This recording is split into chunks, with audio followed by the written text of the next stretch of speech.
Ya amahoro y'Imana kuri mwe mwese mwumuze kana subscribe kuri YouTube channel James Sport Fans kandi amahoro y'Imana abe kuri mwe mwamaze gufollowinga imbuga zacu nkoranyambaga TikTok, X, Instagram ndetse na Facebook, hose ni James Sport Fans. Abatoza barashize icyo kingaruye.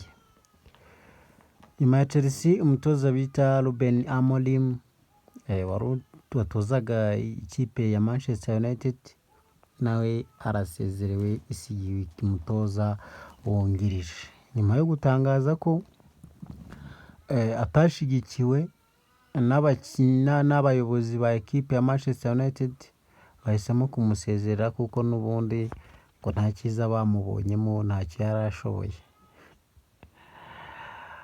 Nyuma ya Ferguson ndango nibuka neza ariko ndumva bamaze kugenda abatoza 10. Manchester United irazirike.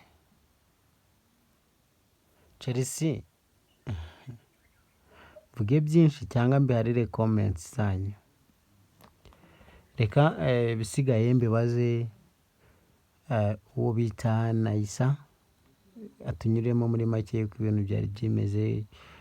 Reka nza tubwire naisa bimeze bite duha amakuru. Nyuma ya Chelsea, Manchester United nayo yirukanye umutoza wayo amorim. Amorim wari umaze amezi 18 atoza ikipe i Manchester, yamaze kwitoza imikino 63 ayibonamo intsinzi inshuro 24. Kwirukanwa k'uyu mutoza byaturutse ku magambo akomeye yatangaje ku munsi w'ejo bwanganyaga na Leeds igitego 1-1, maze muri interview avuga ko ubuyobozi butamubaye hafi nkuko yabyifuzaga kuko yaje kuba manager ataje kuba coach. Aya magambo rero ntabwo ashimishije Omar Berada CEO ndetse na Jason Wilcox usanzwe uri director w'imikino hariya muri Manchester United. Amorim yabaye umutoza wa 10 umaze kwirukanwa nyuma ya Alex Ferguson wasezaga 2013. Darren Fletcher ni urabutoza ikipe by'agateganyo mu gihe bagishaka undi mutoza. Ariko icyo mbaza muri Man ikibazo n'umutoza n'ubuyobozi n'abakiriye n'ikiye kweli. Naisa iki kibazo cyawe kirakomeye. Shobora kuba abakinyi cyangwa umutoza ariko reka turebe ibikurikiranye nta gisubizo mfite cy'icyo kibazo. Ahubwo ndabaza ninde wundi umutoza ubona ukurikiye kwirukanwa nyuma ya Amorim ndetse na Enzo?